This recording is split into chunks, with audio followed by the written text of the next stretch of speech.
So good afternoon, everyone, and welcome to session 4 of the Linking Administrative Data with Survey Data Virtual Data Training. I am your host, Amber Amin-Ra, and the Data Project Manager here at ICPSR on the campus of the University of Michigan. Please remember to mute yourselves during the training. Carolina will let you know when it's time to take yourself off mute. If you have any questions or technical difficulties, feel free to use the Blue Jeans chat feature or send Bianca and myself an email.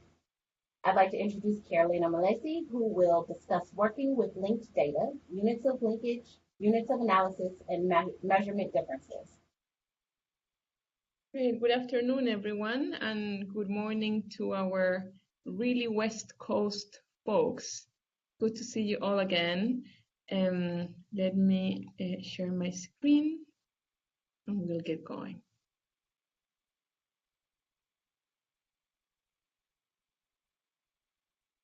Okay.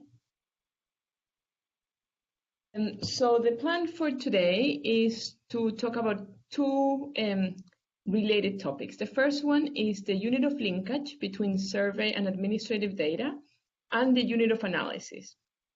And the main points that I want to get across is that these are two different units and they may or may not be the same in your analysis. So you may link the data at one level and you may analyze the data at another level.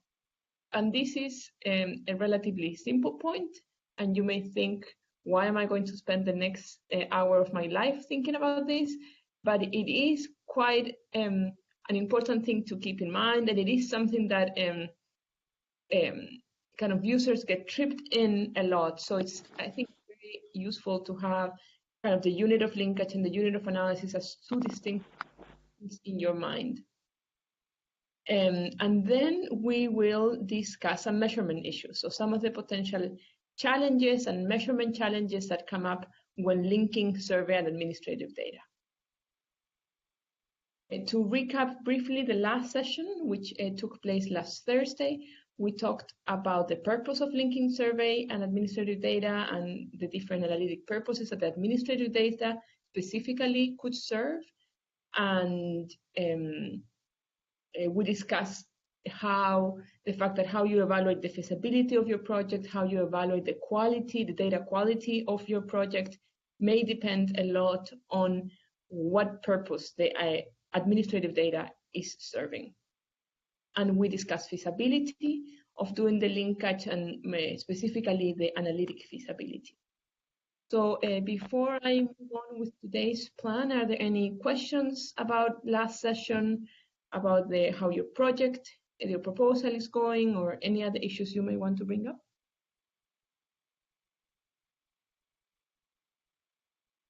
Okay, I hope everything is going smoothly. We'll get started with units of linkage and analysis. So I thought that in order for us to get situated here, I would walk you through 3 hypothetical examples based on the NSCCE data. And you will see that only one of them requires linkage, although 2 of them use administrative data. So let's kind of walk over them and we'll see what I'm talking about. And I think these examples will help illustrate the point about why the unit of linkage may be different than the unit of analysis. So let's imagine that you are interested in the following research question. The question is, what is the average listed price for infant care? And does the listed price vary between low-income communities and high-income communities? So the analysis is set up at the national level. It doesn't specify any level of geography. And the NSCCE data, which we're assuming is your survey data of choice for these 3 hypothetical examples, is set up to represent the nation. So in terms of the sampling, you are good to go. The analysis, as I said, is national, but it is disaggregated by community characteristics. The reason why you don't need any linkage here is because in the both in the home-based provider data file and in the center-based provider data file, we have already attached summary measures that describe the communities in which providers are located. and those are derived from the American Community Survey, and we refer to these variables as community characteristics. So the distinction of a provider's area as low income or high income comes from ACS. It wasn't reported by the survey respondent. It is attached to the file already, and you can use it for your analysis. And just in case you're very interested in this, the public use files have these ACS variables most likely divided into categories such as low, medium, and high. The level 1 restricted data files that Amber referred to on the first session, those usually have the continuous versions of these variables because they have more disclosure risk. And in terms of reporting guidelines or any issues with disclosure, there are no specific NSCCE guidelines for public use data. So this is an easy example to go through, no linkage necessary. Second hypothetical example. What is the average listed price for infant care, and does the listed price vary by states? In terms of the sampling, you do know that you are good to go here because the NSCCE does have every state in it, and because you can produce state level estimates with the NSCCE. However, you do have the concern of which states have adequate sample sizes of centers providing infant care to estimate a price. So this issue came up last session, and I think one of you made kind of articulated this point very, very well, which is that the data is there. You may not have sufficient statistical power, or you may not be able to tolerate the large standard error associated with that estimate that allows you to produce the estimate, but the data is there. So I think sample sizes for states with very small number of providers may be an issue and a challenge here. The analysis is set up at the state level, and again, no linkage is necessary. You do, however, even though no linkage is necessary, you would need access to what we call the level 2 restricted data files, because in the files that Research Connection manages, the level 1 files, there is no state level information. The state level information is only available in what we call the level 2, and those files are managed directly by NORC. So you would need access to the level 2 restricted data, but there is no linkage necessary. We would just attach the state level ID to your center-based file or home-based provider file, and you can produce your estimates. And in terms of reporting, because you are dealing with level 2 restricted files, you would have to follow the state level guidelines to minimize disclosure. And I think Gabriel and Rupa will cover that in tomorrow's session. Okay, so we go to our third hypothetical example. So imagine that the research question here is, what is the average listed price for infant care, and does the listed price vary by state level regulations on child staff ratios? So this example assumes that the survey data provides listed price for infant care, and that the administrative data provides regulations, state level regulations on child staff ratios. That information is actually not in the NSCCE file. So for sampling, you do know already that the NSCCE supports state level estimates for all states and DC. You do not know whether your administrative data will have that same level of coverage. So in an ideal scenario, you would have information on regulations on child staff ratios for every state. It's possible that you don't, or that for 2012, you have data, maybe for 2018, you have data for all states, regulations in all states, but for 2012, you have data only on some of them. So the issue of coverage and of your administrative data and sampling come into play here. The analysis could be conducted at the national level, it could be conducted by subgroups of states, or you can have state-specific analysis. So for instance, you may want to divide up the states into those who have very stringent regulations and those who have looser regulations, or those who have a regulation at all versus those who do not, or those who exceed a certain threshold, those who are below a certain threshold, and therefore conduct the analysis by groups of states. You may be interested in particular states and therefore carry out a state-specific analysis. So the linkage, you do need state IDs to do the linkage, but the analysis may not be conducted at the state level. And indeed, if you want to see how kind of the overall range of regulations is at all associated with the listed price, you may want to conduct the analysis at the national level and have some covariate that kind of divides up, sorts out identifies the association between these different types of regulation and the listed price. And the reporting, depending on how the analysis was conducted, the reporting may be at the national level, maybe by regulation type, by state, or by subgroups of states.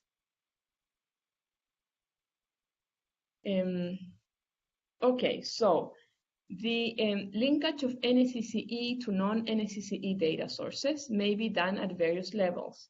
You can do it at the state level, you can do it at the county level, or you could do it at the address level. So, the NSCCE does have information on households' addresses and also on providers' addresses. So it is feasible to do the linkage at that level. Due to disclosure restrictions, some of the linkages must be done by the NSCCE team instead of by you. So for instance, in the case of state, you can do the linkage yourself. We would give you a file with the identifiers for, let's say, the center-based provider IDs, and we would tell you which state they were in, and you can do the linkage of that with something like the regulations or any other policy state level, the information that you want. But in the case of addresses, most likely we will do the linkage for you. So then we have to discuss how you can assess data quality or any other information you want to assess for the matched cases and the unmatched cases.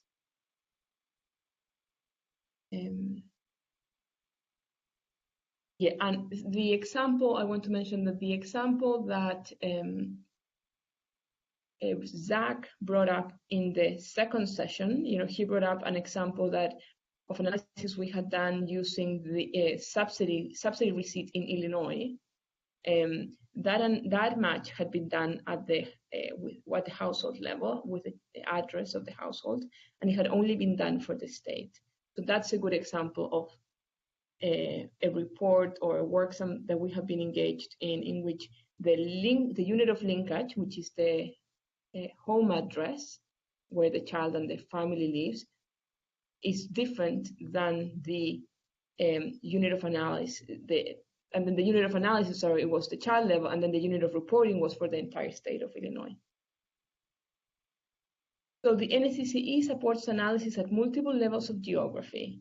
Of course, the national level, the NSCCE also allows you to do analysis based on the community characteristics where the households and the providers are located, and that is based on the ACS community characteristics that have been merged already to the file. You can do the analysis at the state level for a single state or subgroups of states, at the county level, and also at the provider cluster level. And Rupa talked about the provider cluster level in the first session when she described the main design of the NSCCE.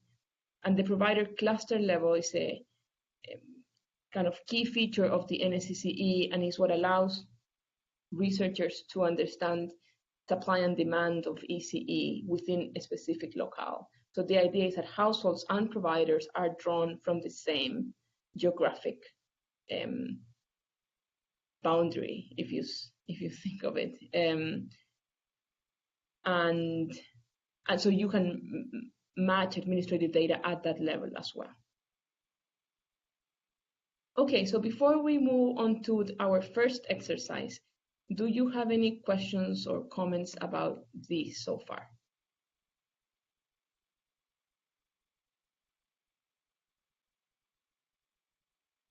Okay, so let's talk Oh, I guess I had one more slide.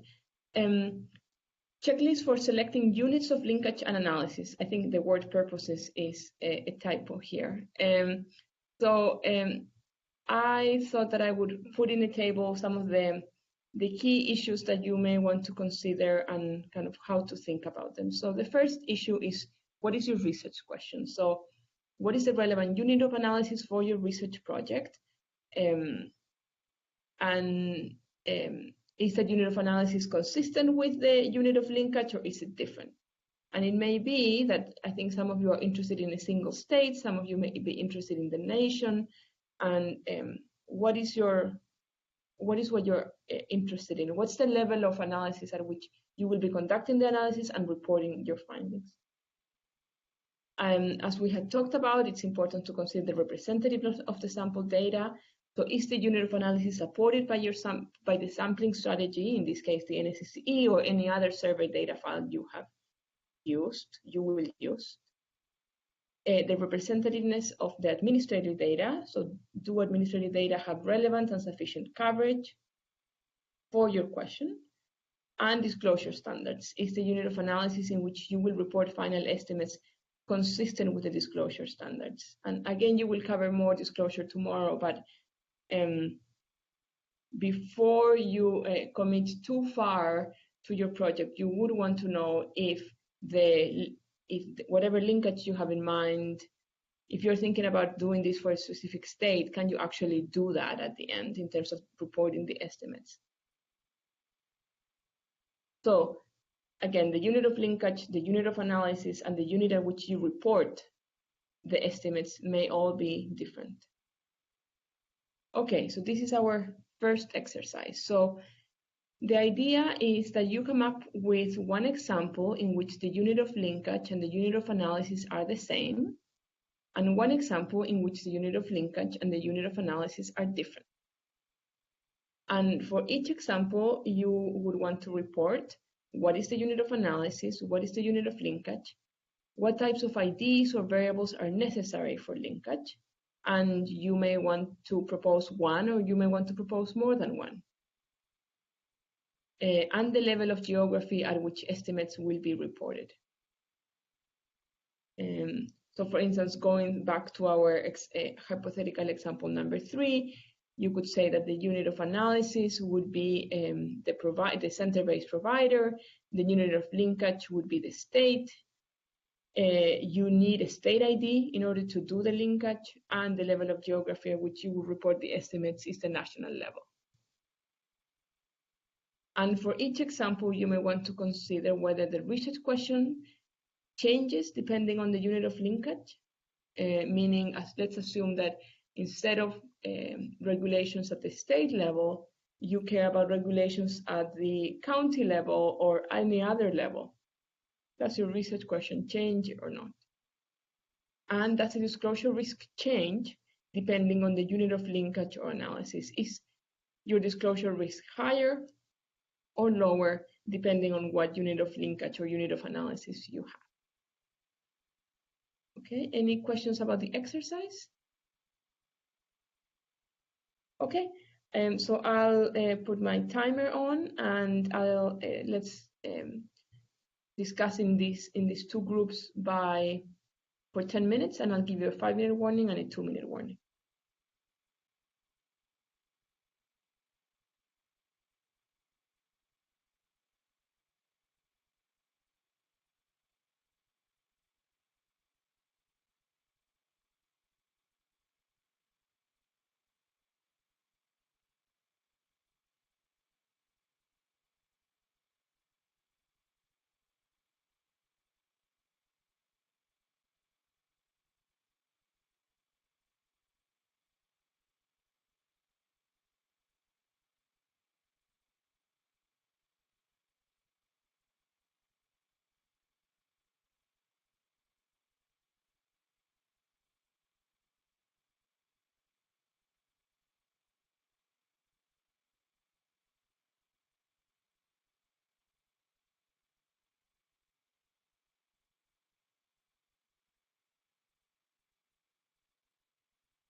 Okay, we're at the 5-minute mark.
Okay, you have 2 minutes left.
Okay, let's get started. So if I may call on group 1 to get us started.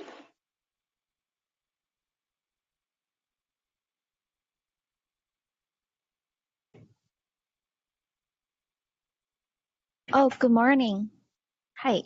So in our group, we talked about the idea of using student assessment scores. So in the first case scenario, the unit of analysis would be student level assessment score, and the unit of linkage would be the student ID number.